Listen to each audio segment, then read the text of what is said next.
KBG Trips. Think holidays. Think KBG Trips. For bookings and inquiries, WhatsApp 9629911889. பெண்களின் பெருமை பேசும் பிரத்யேக ஜவுளி கலெக்ஷன்கள், trending saris, blouses, salwars, kurtis, Dress and Materials, Mayura silks and fashion. First பிட்டே வந்துட்டு அந்த பப்பட் மாஸ்டர். உங்களை பொறுத்த வரைக்கும் யார் இந்த பப்பட் மாஸ்டர்? பப்பட் மாஸ்டரா நான் பாக்குறது பேசிக்கலி ஆனந்தி. அது மஞ்சரி சொன்ன மாதிரி பப்பட் மாஸ்டர் யாருன்னே தெரியாத மாதிரி எல்லாரையும் ஏத்தி விட்டுட்டு சிரிச்சுக்கிட்டே பண்றதுல ஆனந்தி கரெக்டான பப்பட் மாஸ்டர். ஏன்னா அவங்க அந்த வேலையை சூப்பரா பண்ணிக்கிட்டு இருக்காங்க. இவ்வளவு நாளா 54 நாளா அசால்ட்டா பண்ணிக்கிட்டு இருக்காங்க. அவங்கதான் பப்பட் மாஸ்டர். மத்தவங்களுக்கு ஒரு சிறு டவுட் கூட வந்திருக்காரு. வெளியில போய் எபிசோட் பார்க்கும்போது வந்துரும். சரி, அவங்களுடைய பேச்சு கேட்டுட்டு ஆடுற பப்பட்ஸ் யாரு? ஆப்வியஸ்லி அன்ஷிதாவும் பவித்ராவும் தான். சோ முத்துக்குமரன் ஒரு பப்பட்ட சொன்னாரு. ராணவ் எனக்கு ஒரு பப்பட் மாஸ்டரா தெரியறாரு அப்படின்னு சொன்னாரு. அவரு சொன்ன விஷயங்கள் உங்களால அக்செப்ட் பண்ணிக்க முடிஞ்சது? அக்செப்டபிளா இருந்ததா? அந்த அளவுக்கு ராணவ் ஒத்துக்கல. ராணவை பொறுத்த வரைக்கும் அந்த நாமினேஷன்ல வரும்போதெல்லாம் ராணவ் ஒரு பெர்ஃபார்மன்ஸ் பண்ணுவார். ஆனா இந்த வாட்டி நாமினேஷன்லே கிடையாது, இருந்தாலும் ஒரு பெர்ஃபார்மன்ஸ் பண்ணார். சோ பேசிக்கலி முத்துவுடைய இன்னைக்கு மொத்த பேச்சுவார்த்தையும் முத்து புழக்கப்பட்டார் அப்படின்னு தான் சொல்லணும். முத்துக்குமரனை வாய் திறந்தாலே பொல என்று புலந்தார்கள் இன்னைக்கு அப்படின்ற மாதிரி தேவையில்லாம ரயன் கண்டென்ட்ல போய் வாயை விட்டு ரயன் இந்த பாரு தம்பி நீ அப்படிலாம் சொல்லல எவாக அப்படின்னு வச்சு மொமெண்டா இருக்கட்டும். காலையில சச்சனா மேட்டர்ல சச்சனாக்கு ரொம்ப சப்போர்ட் பண்ணி அண்ணன் பாசமா இருக்கும்போது சச்சனா ஆடாப்பா நான் வெயிட்லாம் பண்ண முடியாதுன்னு சொல்லிட்டு கிளம்பி போன மொமெண்டா இருக்கட்டும் கட் பண்ணிட்டு. ஓகேவா? யாருமே இன்னைக்கு முத்துக்குமரனை மதிக்கல அப்படின்னும் போது வருத்தமா இருக்கு. அது எனக்கு மட்டும் இல்ல, எல்லா முத்துக்குமரன் ஃபேன்ஸுக்குமே வருத்தம். நீ என்ன தலைவர் இப்படி ஆயிட்டாரு? தலைவரோட பூரா தாட் ப்ராசஸ் தவறா இருக்கே அப்படின்னு சொல்லி இல்ல. முத்துக்குமரன் கொஞ்ச நாளா இப்போ அவர் இவங்க கோவப்படுறாங்களா இல்ல இவங்க புரிஞ்சுக்காம நடந்துக்கிறாங்களா, இதுதான் அவங்க ஒரிஜினாலிட்டி. அவங்க அப்படி இருந்துட்டு போயிட்டோன்னு விட்டுருங்களேன் அப்படின்னு அவங்க வழிக்கே போறாரு. இது என்ன? அதான் பேசிக்கலி அருண் முத்துக்குமரன் மாதிரி பேசினா முத்துக்குமரன் அருண் மாதிரி பேச ஆரம்பிச்சிடறாரு.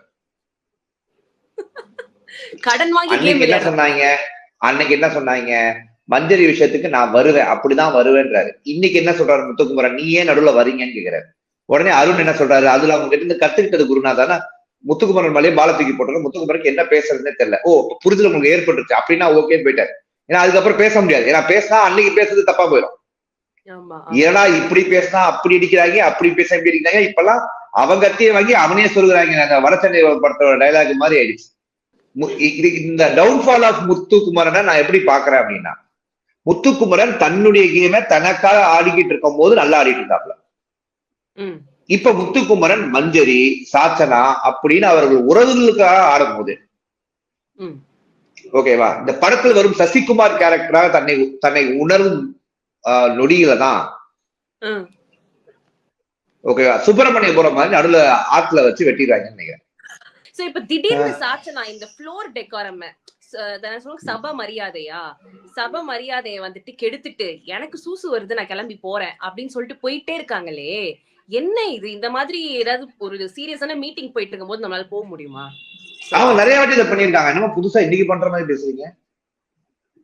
அன்னைக்கு பண்ணும் போதெல்லாம் ஓகே ஃப்ரீயா தானே விட்டீங்க. அன்னைக்கு ஒரு டாஸ்க படிக்கிறாங்க. டாஸ்க படிச்சா அங்க துச்சா வருதுன்னு சொல்லிட்டு பாத்ரூம் வாசல்ல உருண்டுட்டு இருந்தவங்க தானே அவங்க. அது அவங்க ஒரு ஸ்ட்ராட்டஜியோட போயிட்டு அங்க பெர்ஃபார்ம் இது பண்ணிட்டு வந்தாங்க, பிராக்டிஸ் பண்ணிட்டு வந்தாங்க. அதே மாதிரி அன்னைக்கும் விஜய் சேதுபதி இருக்கும்போது நான் போயிட்டு வரேன்னு சொல்லிட்டு போயிட்டு வந்தவங்க தானே அவங்க. அதான் உங்க டாடி இருந்தாங்க, பட் இங்க யாரும் இல்லையே. ஏங்க டாடியோட வீடுங்க அது.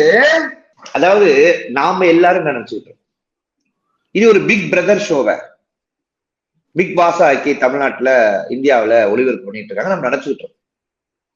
ஆனா இது ஒரு பிக் டாடி ஷோ அப்படின்னு நம்மளுக்கு உணர்த்திக்கிட்டு இருக்காங்க சாச்சனா அவர்கள். சமீபத்துல ஒரு இன்டர்வியூ வர பார்த்தேன் சார் அவங்களோடது. விஜய் சேதுபதி அவர்கள் ஒரு 14,000 ரூபாய்க்கு உங்களுக்கு ஒரு ஹேண்ட்பேக் எல்லாம் வாங்கி கொடுத்தாங்களாம்.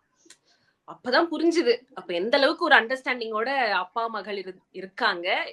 அதனுடைய விளைவுகள் தான் உள்ள எல்லாமே ஒண்ணுனா நடந்துட்டு இருக்கு போல. ஒருவேளை இருக்குமோ அப்படின்னு எனக்கு என்னுடைய மண்டைக்கு புரிய ஆரம்பிச்சிருக்கு. அதுவே இப்பதான் புரியுதா? இல்ல இருந்தாலும் ஒரு ஹோஸ்ட் அவரு அவருடைய பொசிஷனை கரெக்டா இருந்தா பண்ணுவாருன்னு நம்பினேன்.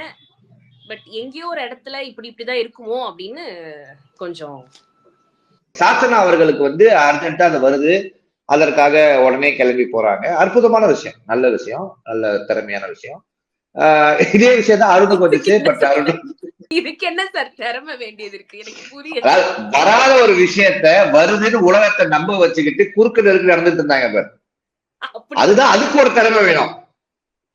அதாவது இந்த டாபிக்கே ஆரம்பிச்சு அதுக்கு தீபக்க பேச வச்சு அதுக்கப்புறம் அந்த டாபிக்க மதிக்காம போயிட்டு வந்துட்டு அத காரணமா சொல்லி ரோஸை கட் பண்ணிட்டு அப்பவும் அடுத்தவன் சொல்றதை கேட்காம மூவ் பண்ணிட்டு போனாங்க பாருங்க. அதுக்கு ஒரு திறமை வேணுமா வேணாமா? அவங்க என்ன சொல்றாங்க, ஒருத்தங்க பேசும்போது நீங்க குறுக்க பேசுறீங்க, உங்களை ஜஸ்டிஃபை பண்றீங்க, அது தப்புங்கன்னு கட் பண்றாங்க. கரெக்டா? ஆமா. ஆனா தீபக்க பேசும்போது மறுபடியும் இவங்க குறுக்க பேசுறாங்க. யாரு பேசினாலும் குறுக்க பேசுறாங்க.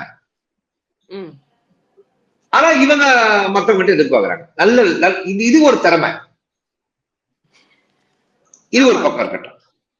அதுக்கப்புறம் என்ன சொல்றாங்க, கேப்டன்ஷிப் பதவியில இருந்தா யாரும் செய்ய மாட்டாங்க, தலைமை பதவியில இருந்தா செய்ய மாட்டாங்க, செய்யக்கூடாது. நானும் தலைமை பதவியில தான் இருக்கேன் அப்படின்றாங்க.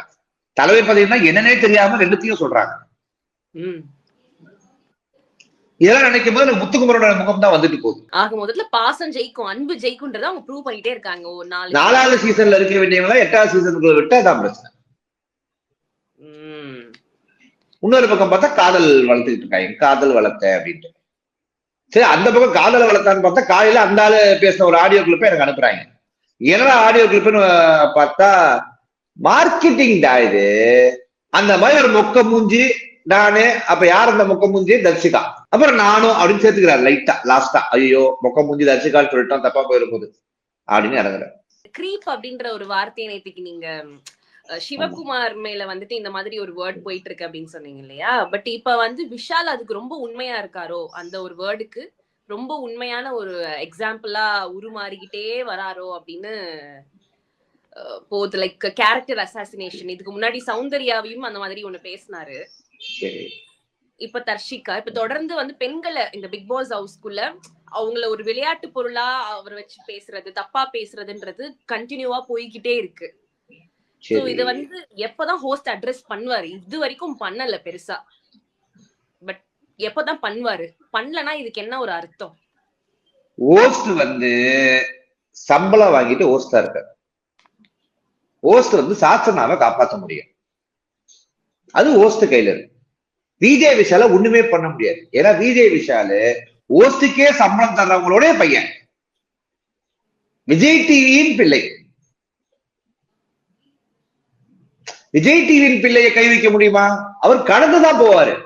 ஹோஸ்டையே கலாய்ச்சவர் தான் அவரு. புஷ்பா மாதிரி ஒரு சோல்டரை தூக்கிட்டு ஹோஸ்டுக்கிட்டே நக்கலா பேசினவர் தான் அவரு. இன்னைக்கு வரைக்கும் என்ன பண்ணாங்க? இந்த கமல் சார் கிட்ட பண்ணிருப்பாரா?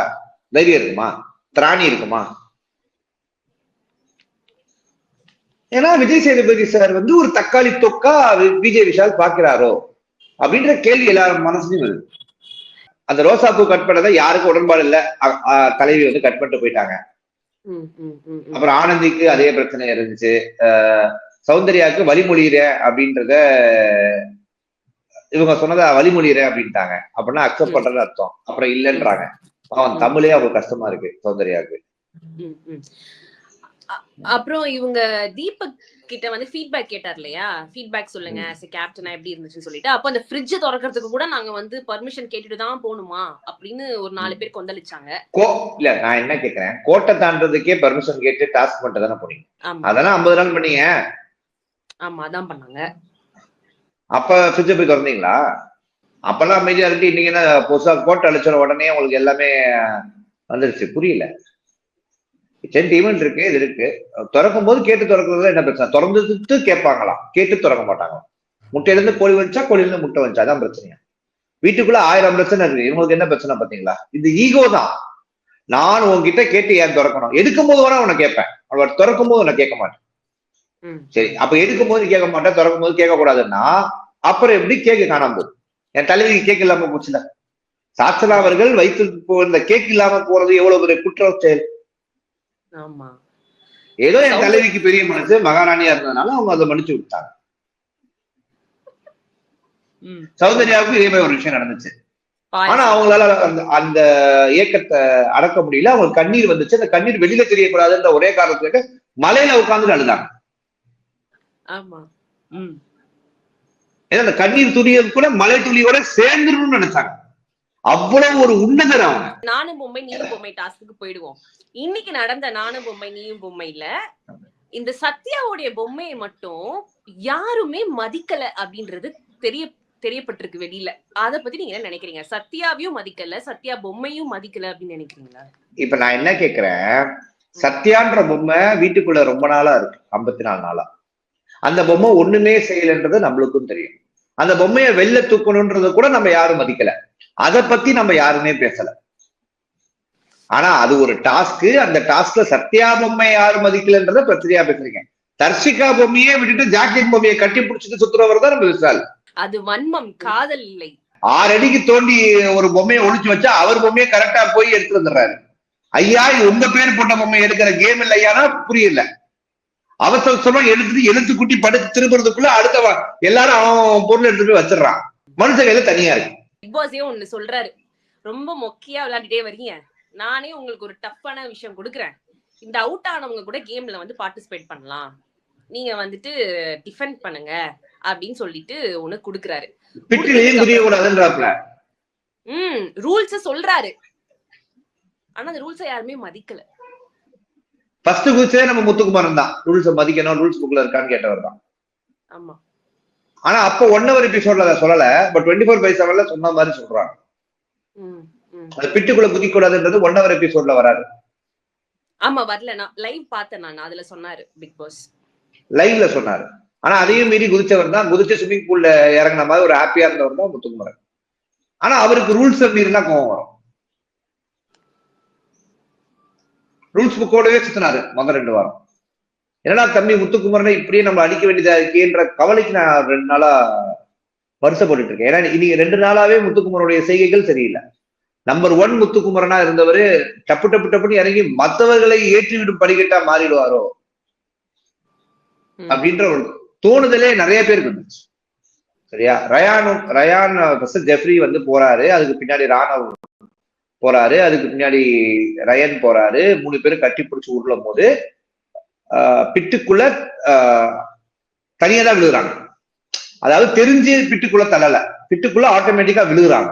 ஓகேவா? ஒரு பேலன்ஸ் மிஸ் ஆகி பிட்டுக்குள்ள விழுகும் போது ராணவ் வந்து பேசிக்கலி அந்த அதுக்கு முன்னாடியும் ராணவ் அவர்களுடைய கழுத்தை வந்து ரயான் வந்து குடிக்கிறத மாதிரியும், ராணவ் அவர்கள் வந்து ஜெஃப்ரியோடைய உடம்பை டைட்டா மலைப்பாம்பு மாதிரி சுத்துற மாதிரியும், பட் வெறும் உடம்பை மட்டும் பிடிக்காம அந்த ஜெஃப்ரியோடைய டாலையும் பிடிச்ச மாதிரியும் ஒரு பிரச்சனை நடக்குது. இதுல சோக்கிங் பண்ற சீன்கள்லாம் நடக்குது. சோக்கிங்னா கழுத்தை எரிப்பது போல, உடம்பை எரிப்பது போல, இட்ஸ் அகைன் சோக்கிங் அப்படின்ற மாதிரி ஆயிடுச்சு அந்த வார்த்தை பொதுவா. ஓகேவா? நம்ம மூச்சு விடுறதுக்கு கஷ்டப்படுற மாதிரி செய்யும் அனைத்து விஷயங்களும். இந்த பக்கம் பார்த்தா மஞ்சரி அவர்களையும் ரயான் போய் பிடிச்சிருக்காரு. அதே கான்டெக்ட்ல ரயான் மேல 2 கேஸ், இப்ப ராணவ் மேல 1 கேஸ் எழுதிக்கலாம். கரெக்டா? ஓகேவா? இப்ப எத்தனை கேஸ்? இப்ப ரயான் வெஸ் ராணவ் தான் ஓடிச்சு. இப்ப ஃபுல் பஞ்சாயத்து, ஃபுல் ப்ரோமோவே அப்படித்தானே காட்டினாங்க. அப்படி போவோம். அதுல கெஸ்ட் ரோல்ல நடிச்சவங்க தான் ஜாக்லினும் சவுண்டும். நம்ம அதுக்கு வருவோம். ஓகேவா? இப்ப ரயானுக்கு வந்து என்ன விஷயம்னா, ஜாக்லினுக்கும் சவுண்டையும் இருக்கணும். அந்த கோவா டீம்ல இருந்து ஒரு ஆள் வின் பண்ணணும்ன்றதுதான் அந்த முயற்சியில தான் ஜெஃப்ரியோ ரயானோ கடைசி வரைக்கும் போராடி போயிட்டு இருக்காங்க. கரெக்டா இல்லையா? கரெக்ட். ஓகே. சோ இப்படி இருக்கும் பொசிஷன்ல ஜெஃப்ரி அவர்களை உள்ள போய் ஏதோ வச்சு சமாளிச்சிட்டாரு. ரயானும் எல்லாரையும் காப்பாற்றணும்ன்ற ஒரு முயற்சியில ரயான் வந்து தோக்குறாரு. ஒரு பாயிண்ட் ஆஃப் டைம்ல தோத்ததுக்கானதான் அந்த இதுக்கு வராரு, அந்த மெயின் விளையாட்டுக்கே வராரு, அந்த ஆடியன்ஸோடய சேர்த்து விளையாடுற கண்டென்ட்டுக்கு வராரு. பேசிக்கலி அதுல ரயான் கையில ஒண்ணுமே இல்லாதப்ப முத்துக்குமரன் ஏன் போய் ரயானை பிடிச்சாரு? நான் பிடிக்க கூடாதா? பிடிக்கலாம், இதுவும் கேம் தானே. இல்லங்க, பிக் பாஸ் என்ன சொல்றாரு ரூல்ஸ்ல, யாருக்கிட்ட டால் இருந்தாலும் அவங்க நீங்க பிடிக்கலாம், டாலை பிடிக்க கூடாது, அவங்கள தடுக்கலாம் அப்படின்ற. இப்ப நான் என்ன சொல்றேன், நான் ஆடியன்ஸ் ஒரு 8 பேர் அந்த கதவை நெருக்கிட்டு இருக்காங்க, நான் ஓடி போய் இந்த 8 பேர் மேல விழுந்தேன்னு வச்சுங்களேன், நான் செய்யக்கூடாதா? ரூல்ஸ் தானே அப்படின்னா ஒத்துப்பீங்களா? இது என் கேம் பிளே அப்படின்னா ஒத்துப்பீங்களா? முத்துக்குமரனுக்கு மஞ்சரியை காப்பாற்றணும்னு அவர் நினைக்கிறது தான் பிரச்சனையாவே நான் பார்க்கிறேன். நான் ஒரு தனி பிளேயர் சொல்லிட்டு இருந்த முத்துக்குமரனுக்கு இப்ப குரூப் பிளேயரா பார்க்க முடியும். மஞ்சரி முத்துக்குமரனை காப்பாத்தலையே, முத்துக்குமரன் வெளில போயிட்டாரு. சாத்தனா காப்பாத்தலையே முத்துக்குமரனை. முத்துக்குமரனுக்கு மட்டும் ஏன் இந்த விஷயங்கள்? பெண்கள் 2 பேரை காப்பாற்றுவதால் மட்டும் தனக்கு ஓட்டு வரும் என்று நினைக்கிறாரா முத்துக்குமரன் அப்படின்னு ஒரு கேள்விகள் வரும். இதெல்லாம் முடிச்சதுக்கு அப்புறம் ரயானா வந்து பேசிட்டு இருக்கும் போது முத்துக்குமரன் ஒரு எக்ஸ்பிரஷன் வந்து கொண்டு கொடுக்குறாரு. நான் இதனால இதை செஞ்சேன், இதனால அதை செஞ்சேன், அதுக்காக இதை செஞ்சேன். அப்புறம் அவங்க வந்து ரயான் வந்து மஞ்சரியை ஒண்ணும் பண்ண மாட்டேன் என்கிட்ட வாக்கு கொடுத்ததுனால நான் ரயானை விட்டுட்டேன் அப்படின்னு சொல்லும் போது அது முழுக்க முழுக்க ஒரு பொய்யான ஒரு பேச்சு. முத்துக்குமரன் துக்காவ மாட்டார். அப்ப ரயான் நீங்க அதெல்லாம் பண்ணல, நீ என்ன புடிச்சிருக்க, உள்ள போனதுக்கு அப்புறம் தான் நீ என்ன விட்ட, பொய் சொல்லாதன்ற போது இவன்ட்ட யாரு பேச அப்படின்னு போனது முத்துக்குமரன் எதிர்பார்க்காத நேரத்தில் ரயான் அவர்கள் கேட்ட கேள்வி முத்துக்குமரனுக்கு வாயடக்க செய்துதான் நான் பாக்குறேன். சோ இந்த விஷயத்துல ரயான் முத்துக்குமரனை காலி பண்ணிட்டார். சோ முத்துக்குமரன் புழக்கப்பட்டார். அதுல எனக்கு மாத்து கருத்தே இல்லை.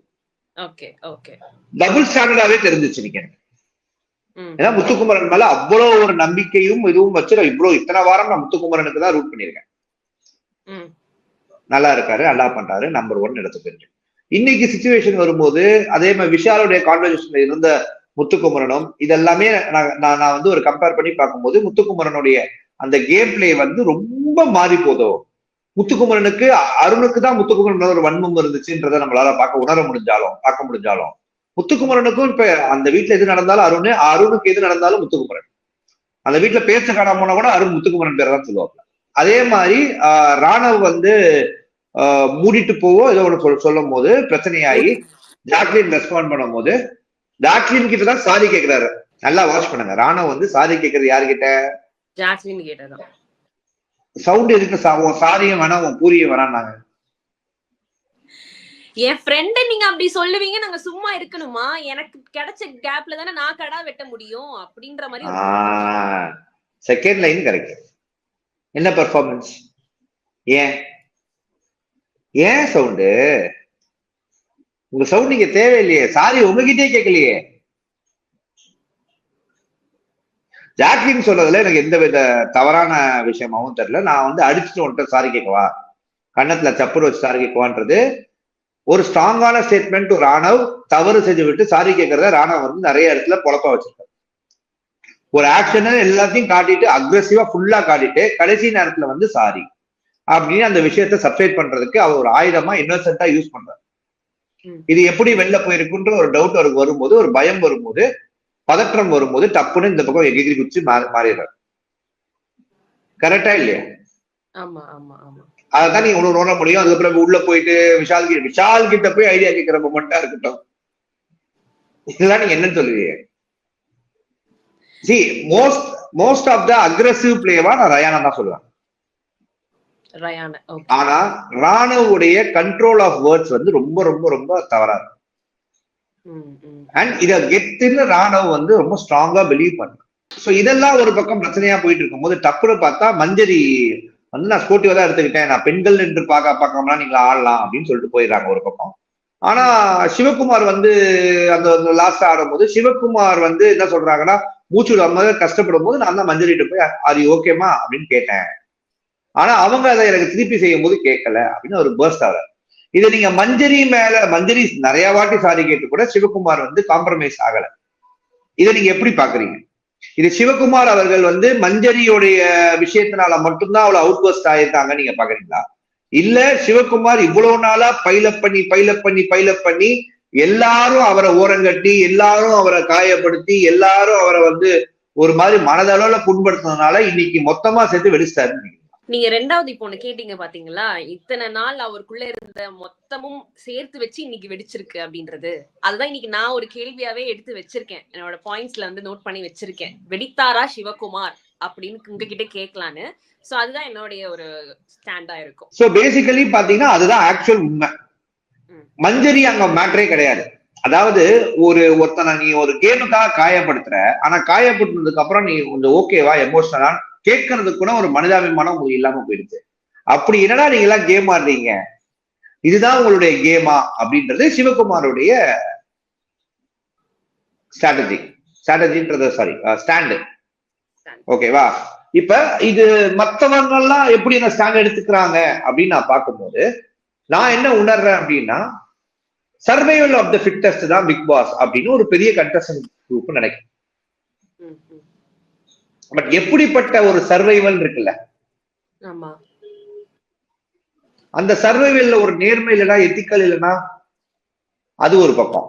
எத்திக்கல் இல்லைன்னா என்ன, சர்வை ஆகணும், வர வழி கிடையாது அப்படின்னா ஆப்போசிட்ல கொண்டுதான் ஆகணும், அதுதான் இந்த கேமுடைய யுக்தி அப்படின்னு சொல்றது ஒரு. இதுல நீங்க எந்த பக்கம் நிக்க போறீங்கன்னு நாம தான் முடிவு பண்ணிக்கணும். அது எல்லாமே நம்மளுடைய கேரக்டர் காட்டு, அவ்வளவுதான். எப்படி சாஸ்திரா எஞ்சி போனதுக்கு அப்புறம் இதுதான் இவங்க அப்படின்னு தீபக் சொன்னாரோ, அத போல இந்த அத்தனை பேரை நம்ம ஜட்ஜ் பண்றோம்ல நிறைய விஷயமா, அத்தனை விஷயமுமே நம்மளுடைய கேரக்டர் தான் குறிக்கும். நான் சொல்றது புரியுதா உங்களுக்கு? ஒரு தவறான ஆளுக்கு நம்ம சப்போர்ட் பண்ணோம்னா நாமளும் தவறான ஆள் தான். நம்மளுக்கு அந்த ஆளு பிடிக்கும்ன்றதுக்காக தவறான வழியா நம்ம சப்போர்ட் பண்ண முடியாது. அதுதான் இப்ப எனக்கு பிரச்சனையா இருக்கு. நான் சொல்றது உங்களுக்கு புரியுதா? இப்போ சிவகுமார் வந்துட்டு ஆக்ரோஷமா பேசுறாரு இல்லையா, பேசும்போது எல்லாரும் அவரை வந்து காம் டவுன் பண்ணணும்னு நினைக்கல. ஒரு 4 பேர் வந்தாங்கன்னு நினைக்கிறேன். ஒரு 4 பேர் வந்தாங்க, வந்துட்டு விடுங்க விடுங்க விடுங்க அப்படின்னு சொன்னாங்க. பட் மத்தவங்க எல்லாருமே வந்து ஆடியன்ஸ் அதான் வாட்ச் பண்ணிட்டு இருந்தாங்க. சோ ஒரு மனுஷன் வந்து என்னைக்குமே பேசாத ஒரு மனுஷன் திடீர்னு பொங்கி அவுட் பர்ஸ்ட் ஆகும் போது அப்ப அவர் ஏதோ ஒண்ணு பயங்கரமா கோ த்ரூ பண்ணிருக்காரு அப்படின்றது தானே அர்த்தம். சோ அந்த ஒரு அதுதான் நான் சொல்றேன். இப்ப நீங்க சொல்றீங்கல்ல, இது எதுவுமே நம்ம நேத்து கூட யோசிக்கலையே. ஆமா, நேத்து அவர் அந்த அச்சமில்லைன்னு சொல்லும் போது கூட அவர் கோ த்ரூ பண்ணிருக்காரு, அதனாலதான் அதை பண்றாரு நம்ம யோசிக்கல, சிரிச்சோம். நிறைய பேர் சோசியல் மீடியால சிரிச்சோம். ஆமா ஆமா போயிட்டு நான் மட்டும் அப்படி சொன்னேன், எனக்கு அவரை பர்சனலா தெரியும் நான் சொன்னேன். பட் நம்மளுக்கு தெரியவே இல்லைன்னாலும் ஒருத்தருடைய வழியில ஒருத்தர் துடிக்கும் போது, வழியில ஒருத்தர் கத்தும் போது அங்க சிரிக்கிறது வந்து ஒரு கேவலமான செயல். அது வந்து எக்ஸாக்டா சொல்லணும்னா ஸ்பைடர் படத்துல எஸ்.ஜே. சூர்யா பண்ற வேலை. அவர் இன்னைக்கு கத்துனது வழியில கத்துனார். ஆனா அது அங்க உட்காந்து நிறைய பேர் பார்த்தாங்கல்ல, அவங்களுக்கு 2 வகையான ஒரு தாட் ப்ராசஸ். நானும் இதை செஞ்சிருக்கேன், இப்ப நம்ம வாண்டடா போய் அவர்கிட்ட பேசினா அவர் டென்ஷன் ஆயிடுவாரோ அப்படின்னு ஒரு பேக் சீட் எடுத்த தீபக்கை பார்க்க முடியும். இந்த மனுஷன் இவ்வளவு கோபமா பேசுறது நம்ம பக்கமோ, நம்மளாலதானா அப்படின்னு ஒரு டவுட் இருந்துச்சு தீபக் அவர்களுக்கு. மஞ்சரிக்கு நான் எனக்கு தெரியாதுங்க உங்களுக்கு பண்ணதே அப்படின்றது மஞ்சரியோட ஸ்டாண்ட். பட் மஞ்சரி நிறைய வாட்டி ஜென்யூனாவும் சாரி கேட்டாங்க. மஞ்சரிக்கு புரியல. நான் மஞ்சரியை இதுல பெரிய குறை சொல்ல மாட்டேன். ஏன்னா அவங்க ஸ்போர்ட்டிவா எடுத்த மாதிரி அவங்க ஆப்போசிட்ல இருக்கணும் ஸ்போர்ட்டிவா எடுத்துப்பாங்கன்னு அவங்க நடத்துது மட்டும்தான் அவங்க தப்பு. இந்த விஷயத்துல மட்டும் மஞ்சரி ஓகேவா. ஆனா சிவகுமார் அவர்கள் மஞ்சரிக்காக மட்டும் இதை பண்ணல. ஏன்னா மஞ்சரிக்கும் பவித்ராக்கும் ஒரு விஷயம் நடந்துட்டு இருக்கும் போது அவங்களோட டிஸ்கஷன்ல இவர் சிவகுமார் உள்ள வராருன்னா அவருக்கு கடந்த 2 நாளாவே இந்த எவிக்ஷன்ல வெளில போயிடுவோன்ற பயம் அதிகரிச்சிருச்சு. ஐயோ நம்ம கிட்டத்தட்ட 11 வருஷம் ஆச்சு, சினிமா பக்கம் போயே நம்மளுக்கு ஒரு 11 வருஷம் ஆயிடுச்சு, இவ்வளவுதான் நம்ம வாழ்க்கையா, இந்த இடத்துலயும் நம்மளால வந்து இருக்க முடியாம போயிட போதோன்ற அந்த பதட்டம் பயம் தான் அவரை இன்னைக்கு கத்த வச்சுச்சு. கத்தனாதான் அது வீட்டுக்குள்ள இருக்க முடியும், கத்தனாதான் நம்மளுக்கு வந்து மக்கள் ஓட்டு போடுவாங்க, நாமளும் கண்டென்ட் பண்றோன்ற மாதிரி செஞ்சாதான் நம்மளுக்கு ஓட்டு விழுன்ற தாட் ப்ராசஸ்ல கூட சிவகுமார் இது செஞ்சிருக்கலாம்னு எனக்கு தோணுது. பட் அதற்காக தான் செஞ்சாங்கன்னா நான் சொல்ல முடியாது. இது வந்து என்னோட இன்ட்யூஷன் மட்டும்தான், அது ஃபேக்ட் கிடையாது. ஏன்னா ராணுவ அதே மாதிரி ஒரு விஷயத்த பண்ணிதான் ராணுவுக்கு அதிக ஓட்டுகள் வந்துச்சு, ராணுவுக்கு கிளாஸ் வந்துச்சு, ராணுவுக்கு நிறைய பேரை பிடிச்சு. சோ அமைதியா இருந்த சிவகுமாரும் நம்ம கத்தனாதான் வீட்டுல இருக்க முடியுமோன்ற ஆயுதத்தை கையில எடுத்துக்கிட்டாரோன்னு நான் நினைக்கிறேன். மக்களே நன்றி, வணக்கம். KBG Trips. Think holidays. Think KBG Trips. For bookings and inquiries, WhatsApp 9629911889. பெண்களின் பெருமை பேசும் பிரத்யேக ஜவுளி கலெக்ஷன்கள், trending saris, blouses, salwars, kurtis, Dress and Materials, Mayura silks and fashion.